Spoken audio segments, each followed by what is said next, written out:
Arnie Jackson's high school drama teacher, Dr. Betty Mitchell, loved his voice. She arranged for his voice training at CFAC. Wound up going to CFAC radio every day instead of the drama class.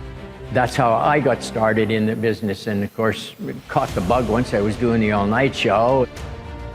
After graduation, he worked at CFSL in Weyburn, Saskatchewan, and CKLN in Nelson, BC, where he called his first hockey games.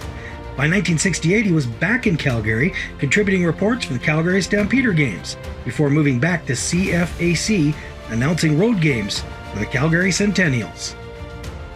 And then Joe Carberry came and said, "Hey, love your voice. Could I get you to maybe cover some press conferences that I can't get to?" And I started going and meeting all the other guys that were in sports, Henry Viney and Eric Bishop and all. Well, I was in love. That was it. There was no turning back after that. When Arnie learned a new station was opening in Red Deer, he called owner Rod Stevens. Rod said, "Yeah, I know who you are. I've listened to you on the radio at CFAC.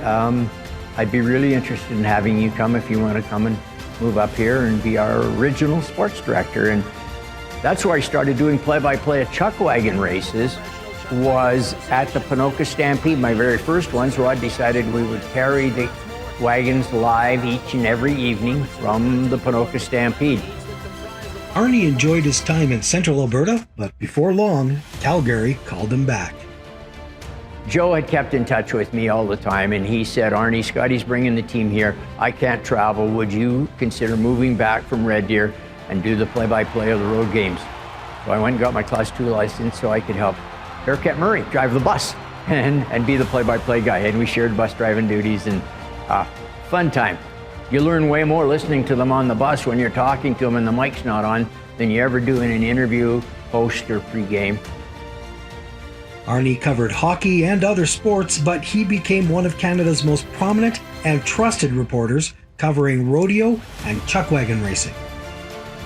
Doing those interviews where they almost come and look for me, I knew I'd crossed whatever that barrier was or that river, so that I was on the side of the athletes, not on the other side.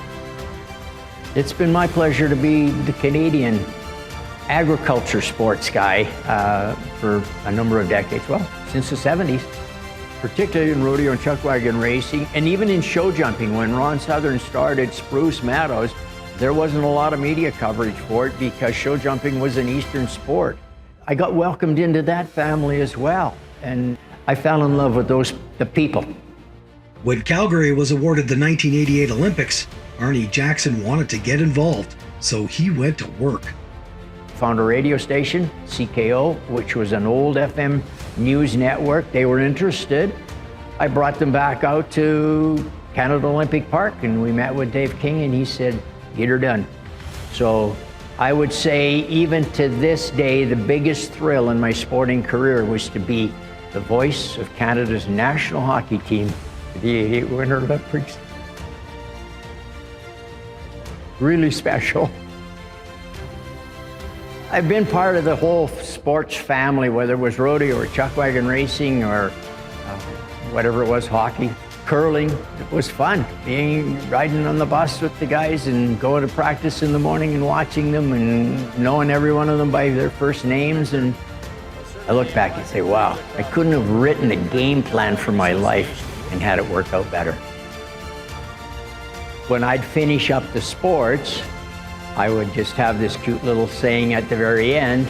And that's it. From the world of sports, a very pleasant good morning and good sporting, Arnie Jackson reporting. Ladies and gentlemen, please welcome into the Alberta Sports Hall of Fame 2025 inductee, Arnie Jackson.